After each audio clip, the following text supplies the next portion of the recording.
மாநிலங்களவையில MSME திருத்த மசோதா வரைக்கும் விவாதிக்கப்பட இருந்துச்சு. அந்த மசோதா பத்தி பேச நான் எழுந்தேன். ஆனா எனக்கு பேச அனுமதி அளிக்கப்படவே இல்லை. நான் தடுக்கப்பட்டேன். சார், கடந்த சில வாரங்கள் இந்திய அரசியல் வரலாற்றில் ரொம்ப முக்கியமானவை. லட்சக்கணக்கான மாணவர்களும் இளைஞர்களும் அரசாங்கத்துக்கு எதிராக போராடுவோம், தன்னுடைய லேவனையை வெளிப்படுத்துவோம் வெளியே வந்தாங்க. அவங்க தடுக்கப்பட்டாங்க. எல்லைட் கும்பலால சுடப்பட்டாங்க.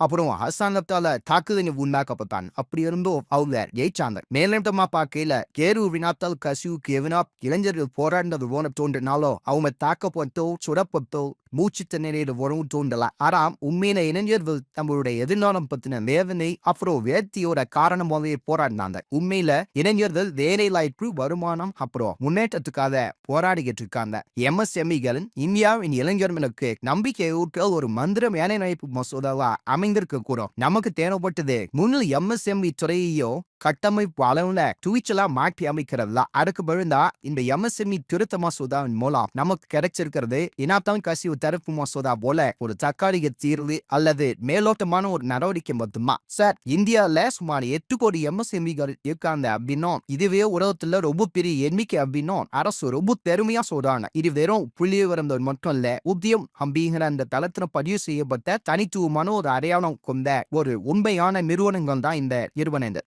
இது ரொம்ப அதிகமான எண்ணிக்கையிலான சிறு மற்றும் நடுத்தர நிறுவனங்களா குறிக்கிறது. இதுக்காக நாம பெருமைப்படணும். அப்படின்னா சராசரியா ஒவ்வொரு நிறுவனமும் 10 பேருக்கு வேலை வாய்ப்பு அளித்திருந்தாலும் கூட 80 கோடி மக்களுக்கான வேலை வாய்ப்பு அமைஞ்சிருப்போம். இதை எதிர்பார்க்கறது நியாயம் தானே சார்? அப்படி நடந்திருந்தா நம்ம இளைஞர்களுக்கு ஏராளமான வேலை வாய்ப்பு கிடைச்சிருக்கும். கேரு அப்புறம் வினாத்தம் கசிவு பத்தின கவலைகள் குறைஞ்சிருக்கும். எம்பெருமந்தர்ல போராட்டம் மூலம் நடந்திருக்காரு. ஆனா உண்மையில இளமை அப்படி இல்லை.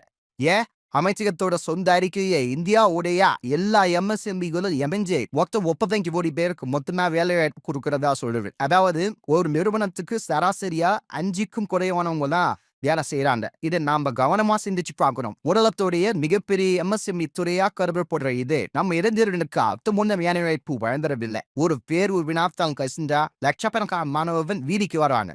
அதே சமயம் நம்ம நிறுவனங்கள் சின்னதா இருக்கிற வேம கேரும் கூடத்துக்கு வெளியே நீண்ட வரிசைகளை ஜனங்க காத்துட்டு இருக்காங்க. சார், ஒவ்வொரு ஆண்டும் தாக்கல் செய்யப்படுற பட்ஜெட்ல மாண்புமிகு நிதியமைச்சர் எம்எஸ்எம்இகளுடைய முக்கியத்துவம் பத்தி பெரிய அளவுல பேசுறாங்க. நரேந்திர மோடி அரசு இதுவரைக்கும் எம்எஸ்எம்இ அமைச்சகத்துக்காக 1.1 லட்சம் கோடி, அதாவது 1.10 லட்சம் கோடி ரூபாயை நரேந்திர மோடி அரசு இதுவரைக்கும் எம்எஸ்எம்இ அமைச்சகத்துக்காக 1.1 லட்சம் கோடி ரூபாயை செலவிட்டு. எதுக்காக அந்த பணம்? எதை சாதிச்சது? இளைஞர்மை போராட்டங்கள், அபிவின்மை, அப்புறம் பிரதமருடைய நள்ளிரவு சேவர் அம்படி இதெல்லாம் மட்டும்தான் அது உருவாக்கி இருக்கு. போராடும் இளைஞர்களை கட்டுப்படுத்த அரசுக்கு காவல்துறை அல்லது துணை ராணுவ படைகள் தேவையில்லை. அதுக்கு தேவைப்படுறது முற்றிலும் புதிதா ஒரு எம்எஸ்எம்இ கட்டமைப்பு தான். அதாவது வளர்ச்சி காணும் எம்எஸ்எம்இகள், நிதி தரும் எம்எஸ்எம்இகள், அரசு கொள்முதல் ஆணைகளை பெற எம்எஸ்எம்இகள், அப்புறம் உண்மையில மக்களுக்கு வேலை வாய்ப்பு அளிக்க எம்எஸ்எம்இகள் தான் தேவை. சார், நம்ம எம்எஸ்எம்இகளின் வளர்ச்சி முடக்கப்பட்டிருக்கு. கொள்கை ரீதியா குறைபாடுகளால அலை வளர்ந்தே கிடையாது. நம்ம எம்எஸ்எம்இகளுக்கு தேவையான 3 முக்கிய அம்சங்கள் இல்லை அப்படின்னு நான் தருகிறேன். முதலாவதா நிதி வசதி. 8 கோடி எம்எஸ்எம்இகள்ல 80% அதிகமானவங்களுக்கு எந்தவிதமான முறையான கடனோ அப்படி இல்லைன்னா நிதி உதவியோ கிடைக்கிறதே கிடையாது. நம் எம்எஸ்எம்இகளுக்கு அது ரொம்ப அவசியமான ஊட்டச்சத்தா இருக்கு. நம்ம நிதி அமைப்புல பணம் தாராளமா கிடைக்குது. ஆனா அந்த பணம் சிறு மற்றும் நடுத்தர தொழில் நிறுவனங்களுக்கு போய் சேரவே இல்லை. அது இந்த அரசாங்கத்துக்கு நெருக்கமான பெரிய நிறுவனங்களுக்கு மட்டும்தான் போகுது.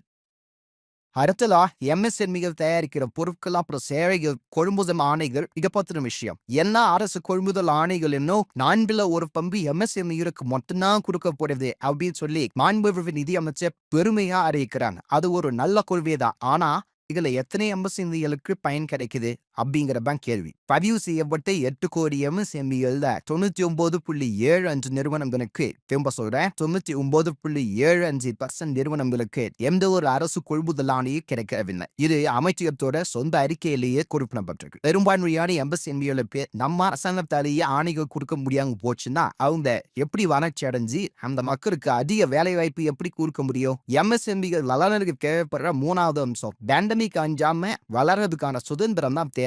மைக்ரோ மில்லிலிருந்து சிறு நடுத்தர அப்புறம் இறுதியா பெரிய நிறுவனங்களா வளர எம்எஸ்எம்இகளை ஊக்குவிக்கிறோம். அதுக்கான சலுகைகளை வழங்கும். அப்புறம் அதே போல வெகுமதி கொடுக்கிற வகையிலாம கொள்கை கட்டமைப்பு தான் நமக்கு இப்ப தேவை. உத்தியம் தளம் மூலமா இந்த நிறுவனங்களை பத்தி நமக்கு தெரியும் அப்படிங்கிறதுனால அதனோட வளர்ச்சியை நம்ம ரொம்ப எளிதா கண்காணிக்க முடியும். வளர்ச்சி அடைஞ்சது அதிக மக்களுக்கு வேலை வாய்ப்பு அளிக்கும் எம்எஸ்எம்இ நிறுவனங்களுக்கு போதுமான அளவு வரைக்குமான கூடுதல் நிதியை நம்ம கொடுக்கணும். கூடுதல் அரசாணை இதன் மூலம் இதை பாதுகாக்கணும். வளர்ந்து வருகின்றன அப்படிங்கிற ஒரே காரணத்தினால அவை தண்டிக்கப்படக்கூடாது. அதை புறக்கணிக்கலாம் கூடாது. எம்எஸ்எம்இ துறையில நமக்கு தேவைப்படுற மிக முக்கியமான மனநிலை மாற்றம் இதுதான். வளர்ச்சி மூலம் வேலைவாய்ப்புகளை உருவாக்கும் அடிப்படை உந்து சக்தியா எம்எஸ்எம்இ துறை எப்படி செயல்பட முடியும் அப்படின்னு ஜெர்மனி, ஜப்பான் அப்புறம் மற்ற ஐரோப்பிய நாடுகள் நிரூபிச்சிருக்காங்க. சார், இத்தகைய முக்கியமான மாற்றங்களுக்கு பதிலா இந்த மசோதால நமக்கு கிடைக்கிறது என்ன? சில விதிகள்ல செய்யப்பட்ட மேலோட்டமான மாற்றங்கள் மட்டும்தான். அந்த சிறிய மாற்றங்கள் எல்லாத்தையும் நம்ம எதிர்க்க வேண்டியதில்லை.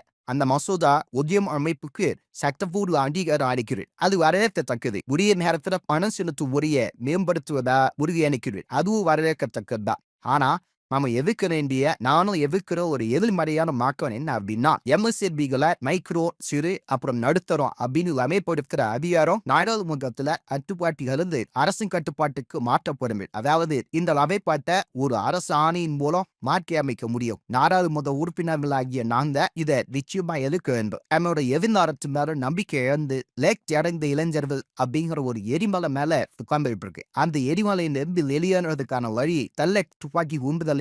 மாறா இந்த 8 கோடி எம்எஸ்எம்இ நிறுவனங்களே இதுக்கு ஒரே வழியா அமைய முடியும்.